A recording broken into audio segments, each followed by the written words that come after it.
Okay, Phoebe, the deacon or deaconess.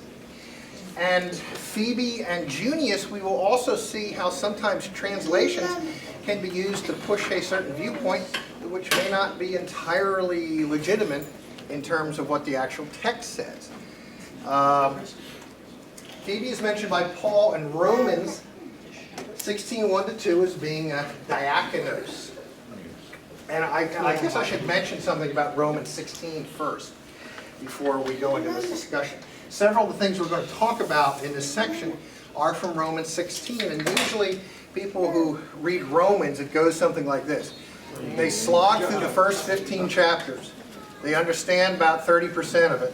And when they finally get to the last chapter, which says greetings and exhortations, they go, I can't go any further.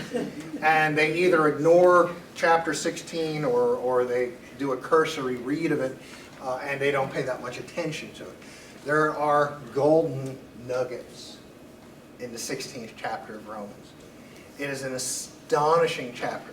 I would say it's every bit as astonishing as the 3rd chapter or the 8th chapter or the 12th chapters, the other chapters that we often look at as being the heart of Romans.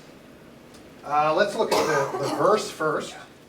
The NIV says, I commend to you our sister Phoebe, a servant of the church in Centuria. I ask you to receive her in the Lord in a way worthy of the saints, and to give her any help she may need from you, for she has been a great help to many people, including me. Well, okay, so you slog through the first 15 chapters of Romans. You understood 30% of it. You decide you're quickly going to read the greetings and exhortations, and you get to that, okay, so Phoebe was a servant in the church. Whoopee. Well, the problem is, and to understand it, you got to look at the footnote. And you look down at the footnote in the NIV, it says, or deaconess. Oh, that does put a little different patina on it. And the Greek word that is referred to, that is being translated here, is, according to Thayer's dictionary, it's diakonos, which means a deacon, one who by virtue of the office assigned to him by the church cares for the poor and has charge of and distributes the money collected for their use. Andronicus and Junias are mentioned in one verse in Romans. And guess which chapter it's in? Chapter 16. A vital chapter. If you've never read the 16th chapter of Romans, please go home and read it. And then send me an email message. Tell me what you thought. It's amazing. It's an amazing chapter. And in 16:7, Paul explodes a bombshell. He says, greet Andronicus and Junias, my relatives. That's interesting, isn't it? My relatives who have been in prison with me. They are outstanding among the apostles, and they were in Christ before I was. Well, this little passage here has been some controversy in the history of the church, because there are two possible ways to interpret this, first off, and then we get to the possible translation issues. So, does this passage mean that Andronicus and Junias were outstanding apostles? Or does it mean they were well known to the apostles? You see the difficulty in that it could be taken either way. Outstanding among the apostles could mean that, yeah, the apostles really knew these two. Judas was outstanding among the apostles. Oh yeah, he was standing out all right.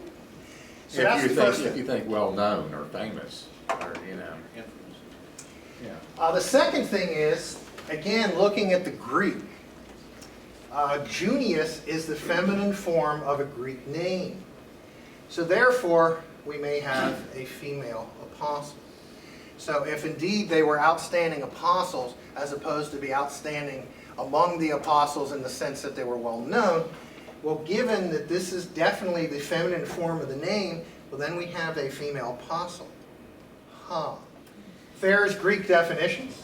I don't know Greek, by the way. My wife does, but I do not. Says that part of speech, noun, proper, feminine. So it's not like I'm making this up. This is Thayer's Greek dictionary, which is Thayer's and Strong's are the two definitive dictionaries.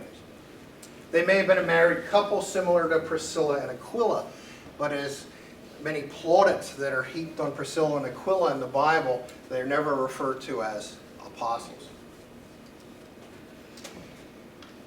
And before any of you think, well, I've never heard of this Junias before, or at least not as being one of the apostles, and Robert's going out on a limb on this and he must be nuts. Which I understand you probably often go home from Sunday school and think, Robert went out on a limb today and he's nuts. I understand that.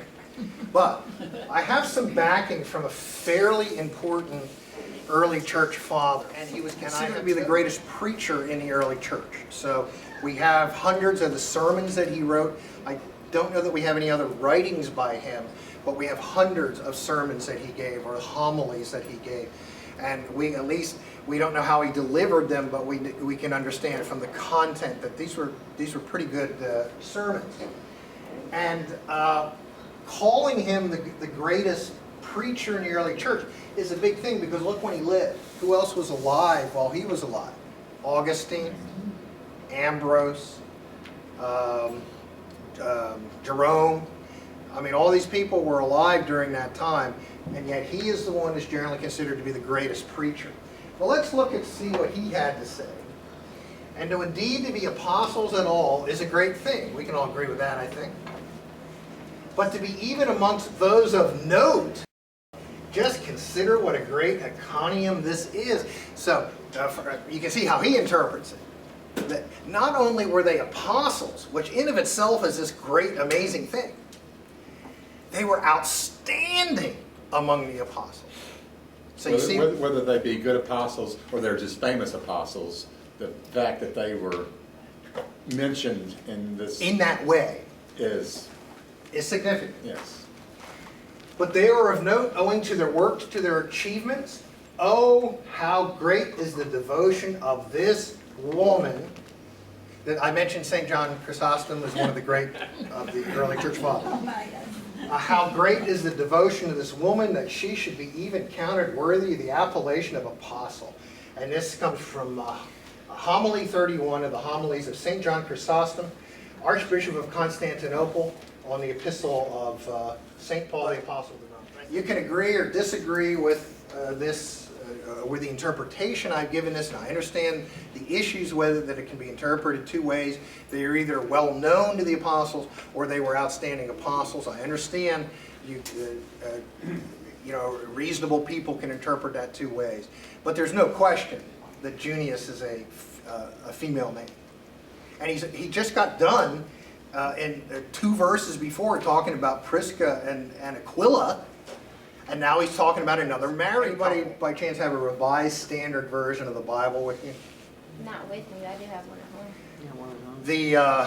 The revised standard version, which again in general I'm okay with, but they make, I think, an egregious translation, and I can't even call it error, decision.